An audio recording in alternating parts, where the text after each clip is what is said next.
Welcome to the Business Spotlight series. My name is Steve Chiama. I'm the franchise owner for Action Coach here in Fairfax, Virginia, and I'm your host today of the Business Spotlight podcast. And today I have the pleasure to introduce Timmy Brumbaugh, the co-founder of ZenJoy, as my guest. And today we're going to talk about Timmy's business, his journey into business leadership, challenges, best practices, and share a peek into what it's really like to build and operate a business. So if this is your first time on the channel, be sure to like and subscribe to get notifications when a new show like this drops. So Timmy, welcome to the show. Thank you for being here today.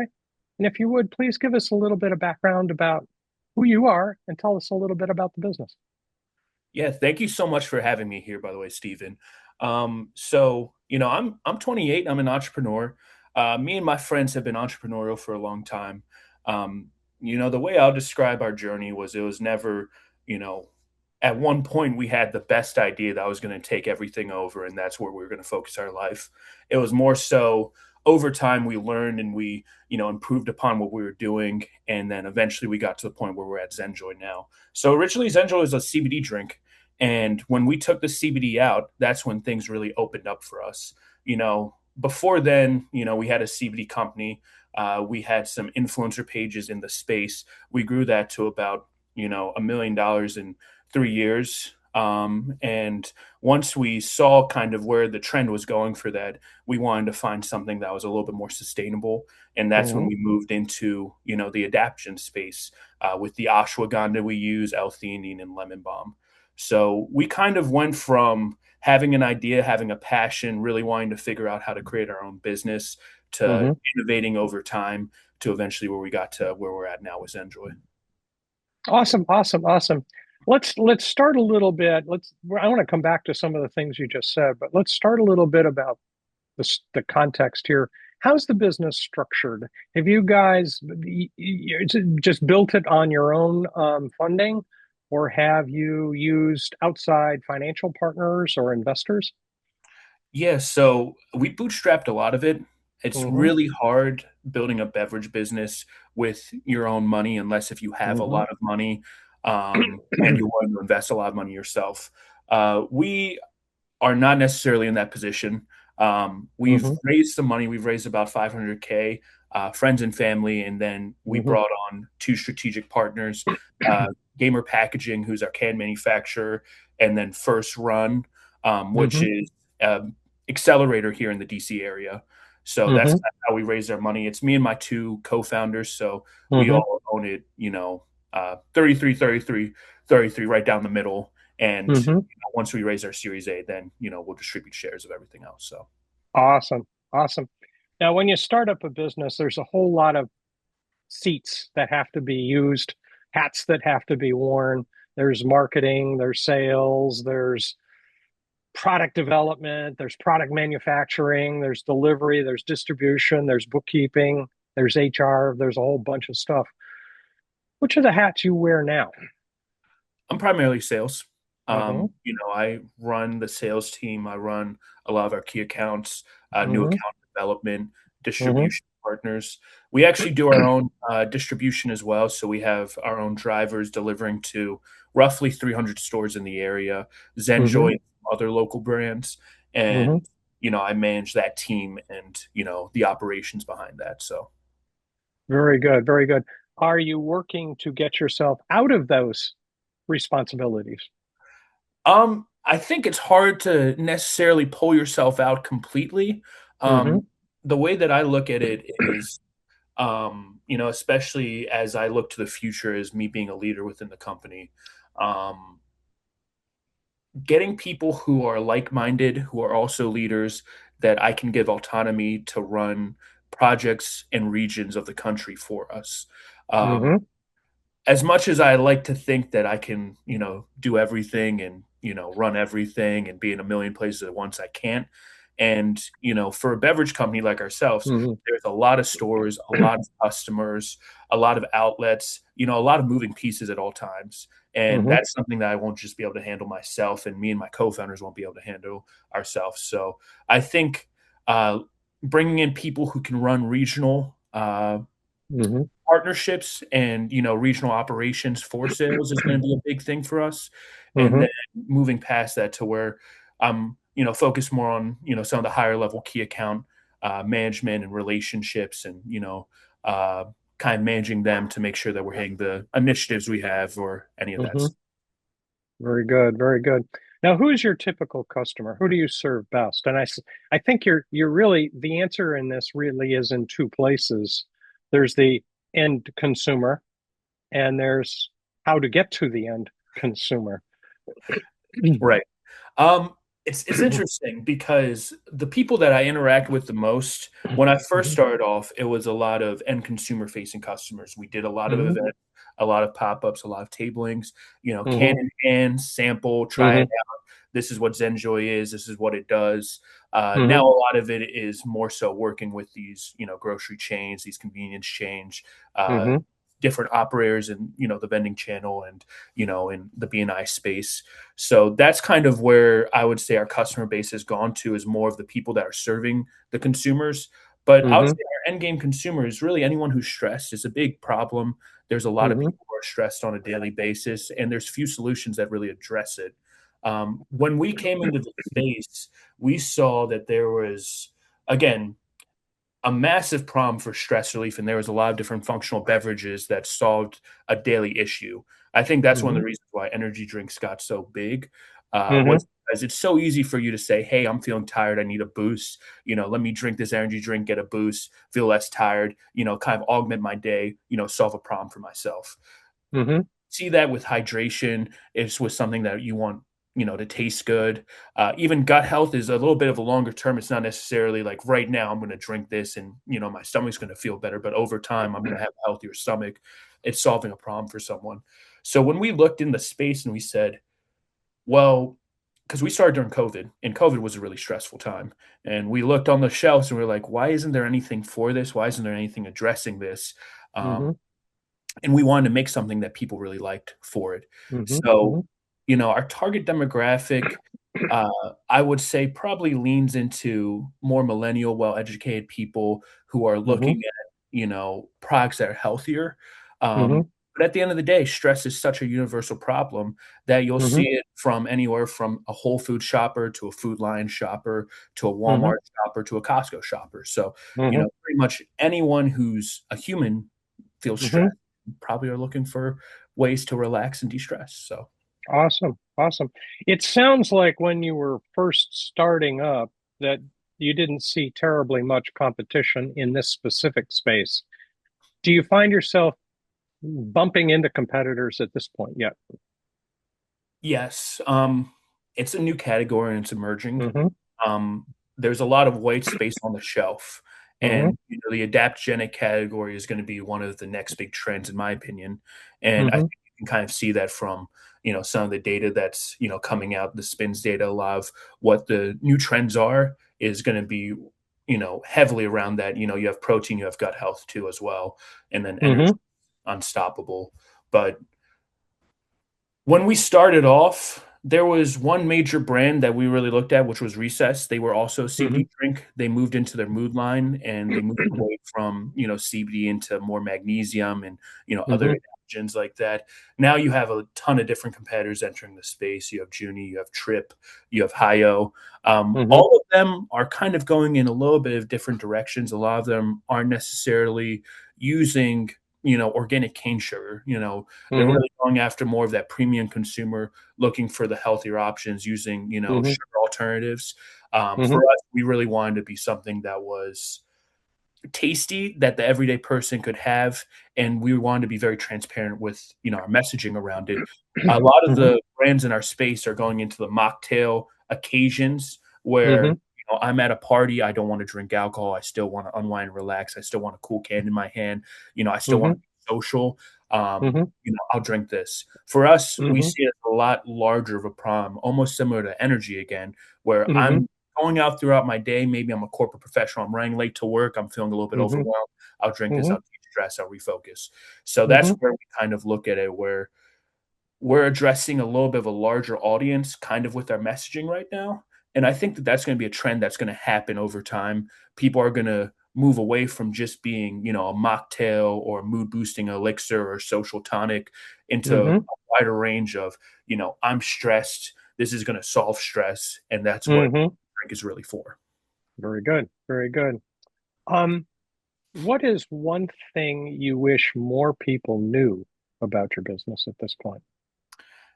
We're still really small. I mean, I think that's one of the big things, uh, sometimes you see a beverage, especially in this area, we're in a lot of stores and people see it all over the place and they think that we're doing, crazy volume and we're, already at the point where we want to be. And we're very far from that. I still live at home, with Mm-hmm. my mom right now. We're Mm-hmm. still growing. We're still hustling every day. We're grinding. We haven't necessarily hit the tipping point that we want to yet. Mm-hmm. And it's really hard, like people that enter Mm-hmm. the CPG space, Mm-hmm. especially, food and beverage founders, it's very competitive. It's expensive to get started, and it's a very full contact industry. You have to be in the field. You have to know what's going on. You Yeah. have to be checking the stores yourself.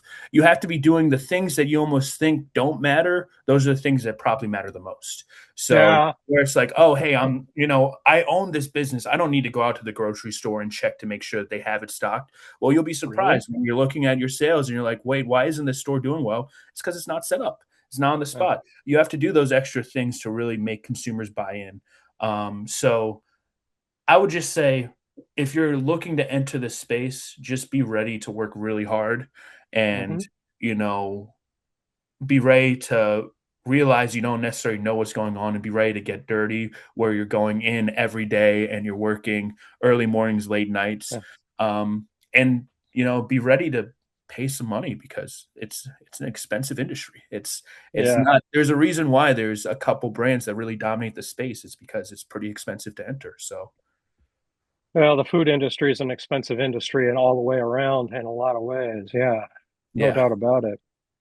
What was it that made you guys, what was the trigger that made you guys pick this particular industry to go into when you started your business? I think we're just crazy, honestly. I think that might be part of it. Yeah. That could be It's said about a lot of industries. I mean, like sometimes you're young and you're just trying to figure it out. And I think that that was one of the things where we were looking at, again, we were in the CBD space and we were Hmm. thinking to ourselves, how do we make CBD a more universal thing for people to try? The Hmm. answer to that question was everybody drinks a beverage. We start off as a water, then into teas, then into different, formats past that. So again, Okay. I think the thing that happened was we were kind of looking to make a universal product for something that was more of a niche ingredient. And Hmm. then over time, we, pivoted into the point where we are now, where we have the adaptogenic blend. Okay, so you guys didn't start with a product that you wanted to sell. You started with a concept and a problem you wanted to solve. 100%. Hmm. 100%. Hmm. Yeah, And very interesting. that was the big thing I think that actually really I would say for like a lot of different entrepreneurs, a lot of the time, the first idea, the first product is not going to necessarily be the thing that's really going to win for you. It might not necessarily be the right idea. It might be Hmm. the worst idea ever. But Mm. the nice thing is you can learn what doesn't work, and then you Hmm. can also learn what does work, and then you can, Hmm. just make the adjustments. So I think Hmm. that's something that we did for CBD. It was a very heavily red taped industry. Most of the grocery stores and the partners that we had now probably wouldn't have been working with us if we continued to work with CBD. So when we moved out and we said, hey, these are ingredients that the FDA approves that are proven to do the things that we're trying to get from the CBD and are widely Hmm. accepted, then that's when things really opened up for us. So a lot of the That's times, a it's piece not of the game, necessarily, isn't it? yeah, 100%. It isn't about the product, it's about the problem. Exactly. Hmm. Good, good, good. What would you say, just thinking back through this journey, what would you say has been a most memorable hurdle you guys have had to overcome as you've gone down this path? Um, Well, I'll give you a couple examples. Hmm. Before we started ZenJoy, Hmm. going back to Zen Hemp Infusions, the company actually failed completely. Hmm. we had a beverage manufacturer that I'm not going to necessarily name, Mm-hmm. but was based in Baltimore that Mm-hmm. completely botched a production run for us that we, invested a lot of money into, and it caused us to close our old business. And Mm-hmm. that was a really hard moment. That was one of those times where you kind of look at yourself in the mirror and you say, I invested all this time to, make this work, and everything failed in front of me. And you almost have to do a little bit of soul searching, reevaluating if you really want to make the decision to continue. And we did. And I'm Mm-hmm. really glad we did, because now we're in a position where I feel we're really making some headway. Mm-hmm. And, looking back, I would never make a different decision. I would say there was another big opportunity, and this was something that I'd almost call like the boot camp of our career when we first got approved for Giant Foods. And Giant Mm-hmm. Foods, here in Maryland is the largest grocery store, has the most stores, Mm-hmm. very dense in this region. So that was the exact partner we were looking for. That was our Mm-hmm. first major grocery partner, Mm-hmm. and we were ecstatic. We made the decision, instead of going through the traditional means, usually it's UNFI or some Mm-hmm. other distribution company that's bringing your product to the stores. We decided to buy a truck ourselves and deliver ourselves. So we had those early mornings where we were waking up every morning at 4 a.m., driving all day long to different stores, bringing in product, meeting all the managers, learning Mm-hmm. how, a grocery store really operates. And I think Mm-hmm. that was one of the most enlightening things for us because, for one, when it comes to grocery store ops, I feel like we have a lot better of an understanding than most founders entering the space. It gives us a little bit of a leg up. It gives us the ability to work our relationships and do things that can put you in a winning position. I would say the second thing that it really helped with was just figuring out that we just got to work all day long for it. This was the moment where we just really dove into it, when every morning I'm waking up at 4 a.m. Hadn't done that before, hopping in a truck, driving for, 12, sometimes even 16-hour long days, going to different stores, delivering the product, meeting the grocery stores, solving problems at the store level. And, I think that that was something that really helped us to, um, again, just commit fully. I think that the thing that happened after that that really changed a lot was us being able to have people that do that for us now. So we don't necessarily have to be in the field all day, driving around. We can work on some of those higher level opportunities that we have. But either way, I think that those decisions really shaped where we're at now. And I'm really Good. glad we made those decisions. And, it was really hard at the time, but once we got past that, looking back, I know we made the right one. So So when you talk about getting your hands dirty, you have a whole real context for that. I'll tell you a story. I walked into a store, and sometimes, in a grocery store, things fall over, things break. So there was a spill on the ground, and you have like a hand truck carrying a lot of cases. It gets pretty heavy. I'm bringing in through the back door. There's like some liquid on the ground. They have a wet floor sign. And I'm just like, okay, no big deal. And I slip and I fall and I cover myself completely in, whatever it was on the ground there. Yeah.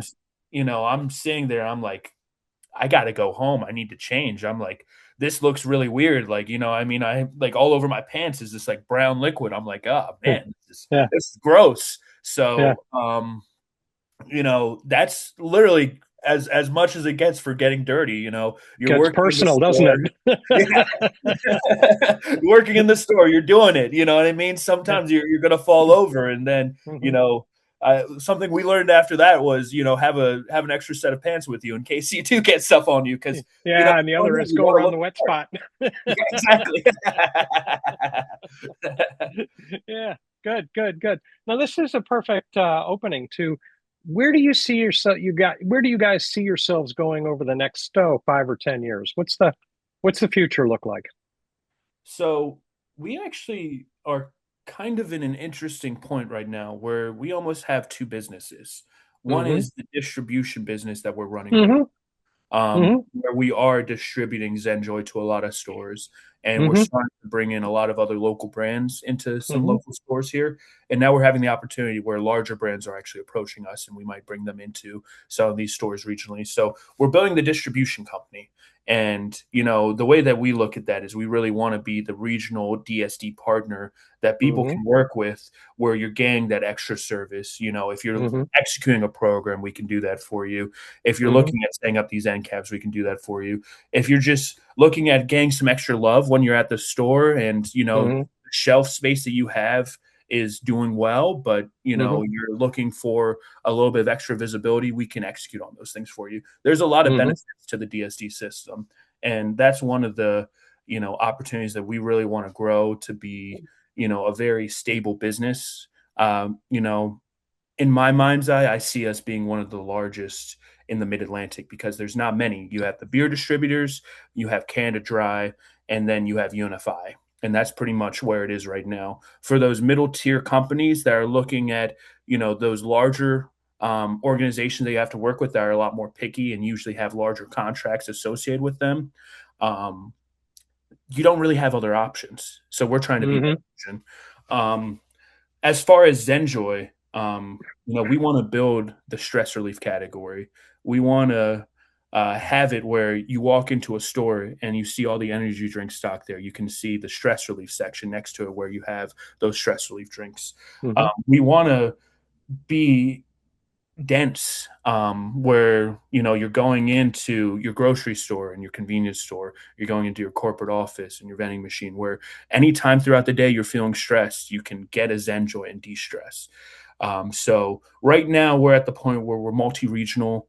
um, Mm-hmm. by in 3 years we'll definitely be national, and that's the goal Okay. for us.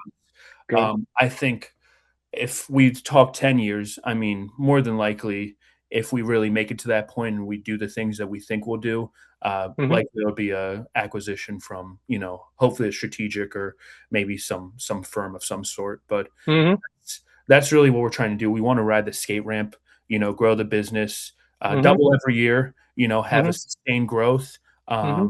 Um, they say slow and steady wins the race, and I think that that's the truth because, again, the beverage industry is an expensive industry to play in. Mm-hmm. If you try to grow too fast, you're going to extend yourself too wide, and you're going Mm-hmm. to run out of funding, and you might not necessarily provide the support that Mm-hmm. your partners need to really believe in you as a partner yourself. So Mm-hmm. that's why we like that skate ramp model, because if we did it here, we double, we'll be able to really continue to execute the way that we know we are. So Mm-hmm. yeah. Very good. Very good. What do you see as the main challenges getting there? Um, Well, for one, labor is obviously a challenge. It's a Mm-hmm. very labor intensive industry. You need people that you can trust, Mm-hmm. that can represent your brand well, that can be leaders within your company and your Mm-hmm. community to really, Mm-hmm. push forward, um, what we're trying to do. I Mm-hmm. think another big thing is, we're getting to the point now where we're getting into a lot of stores, we're getting a lot of distribution. The next question is, do people really know about it? If you go down the street right now, if you think of most of the grocery stores in the area, we're in a lot of them, Mm-hmm. but if you ask the everyday person, have you heard of Zenjoy? Like, what do you think of Zenjoy? Most people will have no idea what you're talking about. So a lot of it is education, marketing, getting people to really buy into the brand. I think that's Mm-hmm. one of the hurdles that we're really going to have to accomplish here soon.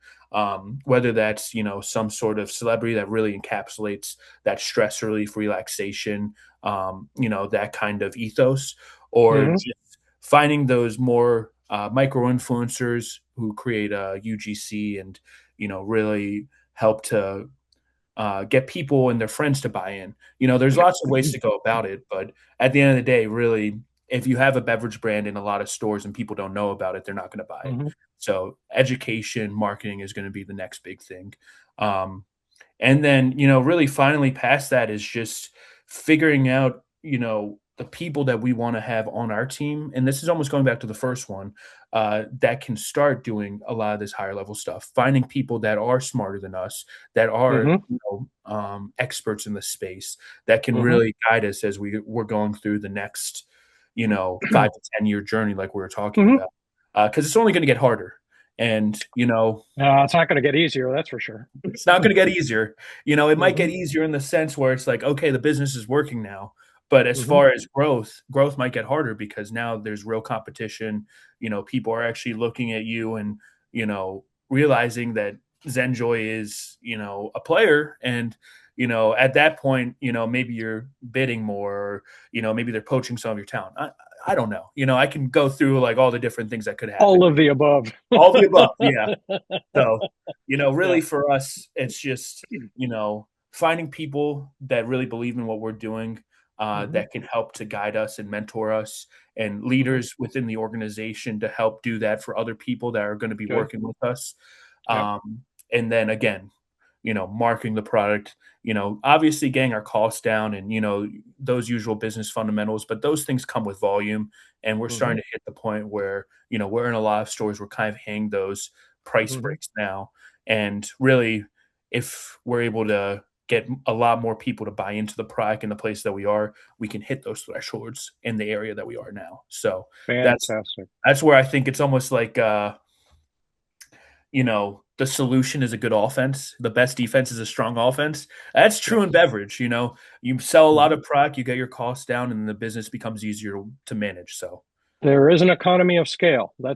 That's very true. Yeah, people miss that point, but it is a Yep, real concept. Yeah, that's good. yep. What are you looking for personally from this? You're not going down this journey just because. You know, it's interesting because when I first started off, a lot of what got me into entrepreneurship was a couple different things. I had a sociology teacher who was actually, my co-founder and my very close friend, my best friend, soccer coach, who Hmm. sat us down, because, we were, the popular kids in school. We would party a lot, hang out, didn't really care. And he pretty much sat us down and told us to really start thinking about our future, put some Hmm. different books in front of us, Good. to Yeah, put us good. on the right path. And, I think for me, it was about self improvement for one, becoming a Hmm. better person, becoming a better person within my community, and becoming a leader. And really, I think number two is building a legacy. I think there's a rare opportunity, and I'm a very lucky person where I think we can be in the spot that we are now. Hmm. And I almost think that if I don't fully invest my time into it, I'm taking everything that I have for granted. And I really Hmm. want to, make the people who have believed in me up until now proud. And I want Hmm. to make sure that, the sacrifices that, they've made and that I've made, really, really pay off. So I think a lot of it is legacy. And I'm also a person, I like freedom. I want to Hmm. have the spot where I can get to a point in my life where I can make decisions and say, I want to do Hmm. this. And not to say that you can't do that because, we live in America and America's an amazing place where you can do those things. But there are different hurdles that sometimes make it harder. And I Hmm. want to put myself in a position where, I can do the things like Zenjoy isn't necessarily the, final rodeo for me. I think it's really the start. I don't necessarily know what the next rodeo is going to be, but I do know that if I really focus in on what I'm doing now, that'll Hmm. probably become clear to me soon. So, Very good. Very good. Just kind of thinking back. That's an awesome answer, actually. Just kind of pivoting from that, thinking if you, what lessons have you learned in this? If you started your business today all over again, knowing what you know now, is there something you would do different? it's hard to say. I think that the things that I would do different, um, are sometimes just where we invested our time and our money into that was not necessarily the crux of what we're trying to do. So Hmm. focus, I think, is a big thing. Um, Ah. now, I do think that a lot of the stuff that we did, we kind of followed our intuition and things worked. And, Hmm. I don't necessarily want to lose that aspect of, the Hmm. entrepreneurship journey. So Hmm. sometimes I look back where I'm like, I could have done this and that, like maybe instead of, us trying so hard and shooting out all these emails and calling people, maybe it'll just be easier where now I know I'm like, hey, well, I can just go to this event and I'll probably meet the person. You know what I mean? Like Hmm. there's places where like if I'm trying to bring on a customer, it's you can put yourself in positions where it's really easy to meet that customer. Uh, Hmm. so but again, I don't think I would want to change anything because I think the things that we've done have put us in position to learn to the point where we are now. I think we're going to have a lot more opportunities to learn as time goes on. And again, I think that really just the biggest thing would just be focus, not losing sight of what we're really trying to do. We're Hmm. a beverage company, and I think that as a beverage company, it's easy to get wrapped up into a lot of different things. There's a lot of people that reach out to me now where it's like, hey, I want to do X, Y, and Z for you, and we never really did that. So I don't necessarily see that as a pitfall in ourselves, but I could see a lot of other founders, looking at that where it's like, hey, I'm going to really go hard on the marketing right now, but you're not in any stores. So it's like, what are we really doing here? It's not really going to pay any ROI. You're not necessarily going to get people who can transact with you easily. Yeah. Then again, there's other people like in the position where we are now where it's like we're getting into a lot of stores. Now we really need to amp up the marketing. And part of the reason why is Hmm. now it's easy if someone in Maryland likes the brand, it's very easy for them to transact with it. At their local Hmm. cafe, at their local grocery store, at their local convenience store. It's very easy for them to buy into Zenjoy. Hmm. Sometimes when you go through this, I think that there was a lot of people who told us to go into some of these national retailers, and that was the way to go. And the problem is as a small company, it's hard to, push those marketing endeavors to where you're getting people, who aren't in Maryland and California to understand what Zenjoy is and to know what Zenjoy is. And if you are, it's really expensive. So I think that that's where again, I really like the idea of focus. I like the idea of regional growth, and I like the idea of not necessarily growing too quickly because at the end of the day, there's so much growth that can happen here. At the we're in a stage of of fast growth right now where we are opening up new regions, but that's partly because now we've hit the spot where, you know, there's only so much more saturation you can hit around here. So, You've learned a bunch of lessons along the way. yeah. Hmm. This is good. Yeah. This is good. Sometimes the journey, the hard knocks and the bruises and the scars are what you needed to learn in order to get to the next level. So, it's hard to sit there and say I could have bypassed that. Um, Yeah. yeah, maybe. Yeah. Well, I'll tell you one. This is an easy lesson that's really easy to point out is the manufacturing partner that pretty much destroyed our product. 4 or 5 years back. Really taking the time to understand who your partners are, making sure that you're doing the extra stuff to understand what they're doing and see Hmm. what they're doing. Like we got sat in a conference room. The team we met with, we didn't realize this at the time, but all got scrapped. And so by the time they were producing, the people that were producing the product had never run a canned beverage before, and they were manufacturing it. So, that's one lesson I would say is, take the extra time to know your partners, especially people that you're, really relying on as heavily as a manufacturer. Um, Hmm. you know, and that'll go a long way. Yeah, yeah, yeah. That's a part of the game. Yes, that Yeah. is. That's an important detail. Yeah. Yeah. And not just know them, but know their incentives. Yep. 100%. Hmm. Hmm. Good. This has been awesome. You've shared some really important points here in this game. Um, but in the interest of time, let's start wrapping up with a Okay. few rapid fire questions here. What would you say has been your key to success so far?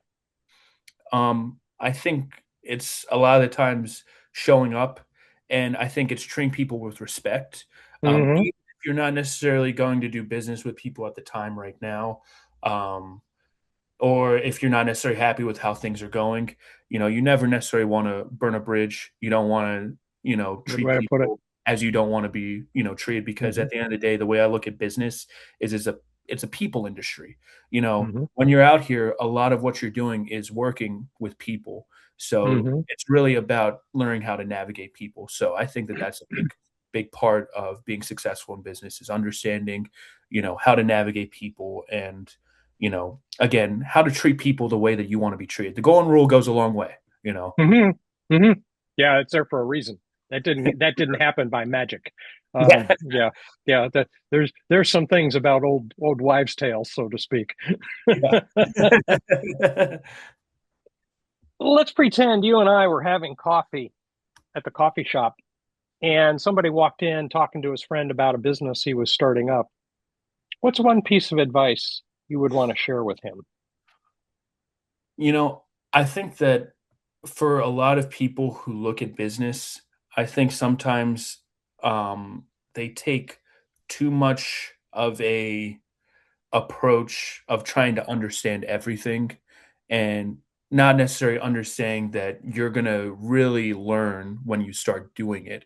So Mm, sometimes if you're going into it with too much of a plan, that plan's probably going to change and hmm. you have to be ready to, make adjustments. If you're working through it in your own mind, you might be right, but a lot of times you're probably going to be wrong. The best Hmm. people to really work through it with are going to be the people that are buying your product and your customers. So as Hmm. soon as you can get in front of them, as soon as you can get their feedback and you can kind of, build some sort of communication there, I think you'll have a lot more success. So, Yeah, yeah. That's a very customer feedback is very, very important. Yeah, fantastic. What's one book you're reading now or read recently that's having impact on how you guys are driving forward? a book that I actually reread recently, and I love quoting this book, especially for anyone who's looking to get into entrepreneurship, is Napoleon Hill, Think and Grow Rich. I think that was the one of the That's a classic. Yeah, classic. That yeah. was one of the books that, I read when I first started in entrepreneurship. Hmm. I like to read it every couple years because it kind of does put things in perspective. If you have Hmm. goals, you want to achieve them, there's a pretty simple way to, you know, pursue them. And a lot of it Hmm. is just how much do you really want to, do for it. And I really love going back to that book because the principles of it over time I see kind of in my journey where those principles have come true. And Hmm. I love that book. Would definitely recommend to anyone who's looking at entrepreneurship or just looking at self improvement or really trying to anyone who's focused who's trying to improve themselves. That's a great book for them. Hmm. So, Yeah, when you say it that way, when you describe Napoleon Hill's book that way, you remind me of a line in a movie I saw some years back that went something to the effect of for everything you want most, there's a price that must be paid. yep, 100%, 100% it. You've had a great journey. Yeah, thank you. What are you Thank you. most proud of in driving this? I think the thing that I'm most proud of right now is how many people are starting to build their life around what we're doing.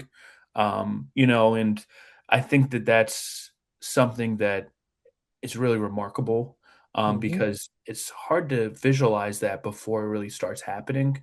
Hmm. Um, the people who are invested into it, the people who really care about it, who Yeah. aren't necessarily like me and my two other co-founders, Hmm. but are people who are, learning about it and really believing in what we're doing and Hmm.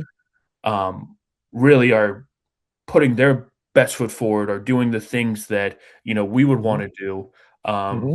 so I think that that's my proudest thing is people that really believe in what we're doing and are really supporting us. I think that that's something that isn't easy to do, and I think that that's something that when that really starts happening, it becomes a lot easier for what you're trying to do to work. So.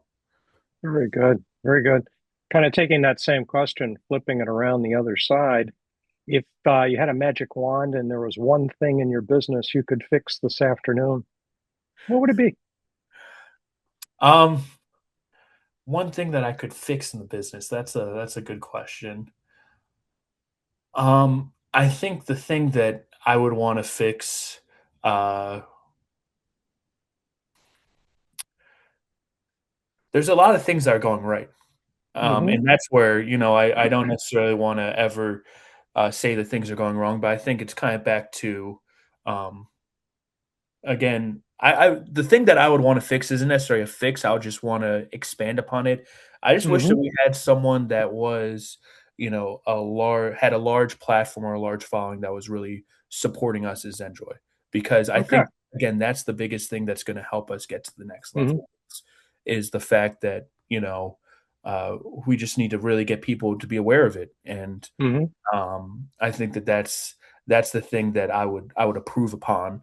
I don't Mm-hmm. think it necessarily needs to be fixed. I think that it's going in the right direction, but I do think that there's levels to it.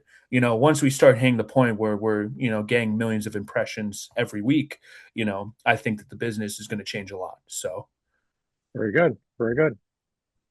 Most important question. How can people who want to know more connect with you? well, a lot of easy ways. My email is tim@drinksenjoy.com. Mm-hmm. Drinksenjoy.com is our website. Drink Zenjoy on Instagram. Pretty much Mm-hmm. anything is Drink Zenjoy. So the easiest way to do it. Mm-hmm. We actually work out of the Towson Armory, which is an open co-working space. So if Mm-hmm. you're ever out in the Towson area and just Mm-hmm. want to stop by and say hi if we're there, we'd be happy to talk with you. Um, Mm-hmm. but yeah, easiest way, shoot me an email, reach out via the site, and happy to chat more. Fantastic. Last question. Okay. What's most inspiring to you today? Um, I think the thing that's most inspiring is, almost when you reflect and you look back on your life and where you were. And then, I don't think that we're necessarily the type of people to celebrate a lot, where we Mm-hmm. look and we're like, wow, we've really done something cool. And, Mm-hmm. the accomplishments, they're awesome, but, I don't think we take enough time to celebrate those things. I think the thing that's most inspiring is looking back where we had no idea what we were doing and we didn't have any sort of business. And through, our own endeavors, we were able to create something.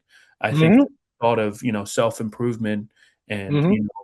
being able to grow and improve and adapt is really the thing that's most inspiring, that the person that you are today isn't necessarily the person that you're going to be tomorrow. And that can go like I think you've said multiple times, that can go both ways. You can be in a Mm-hmm. good spot now and your choices can lead you down a path that you might not necessarily like, but you can also flip it where if I make the right choices now, I can be the person that I want to be. And I think that that's the thing that really inspires me. So Yeah, and taking that one more step, any bad choices that you make, you can always unmake. 100%, 100%. Yeah, You can you can always always find another way. redemption's a real thing. You know what I It mean? And really is. Yeah, yeah, yeah. We can't let ourselves get caught up in the dumps because something didn't go the way we wanted it. Perfect. 100%. Yeah. Yeah, no, that's fantastic. That's fantastic. That you've shared some really good nuggets here of entrepreneurship insight. I think there's all very good. This journey is there's always hard work, Yeah. but that's an opportunity to learn how to do it better. 100%.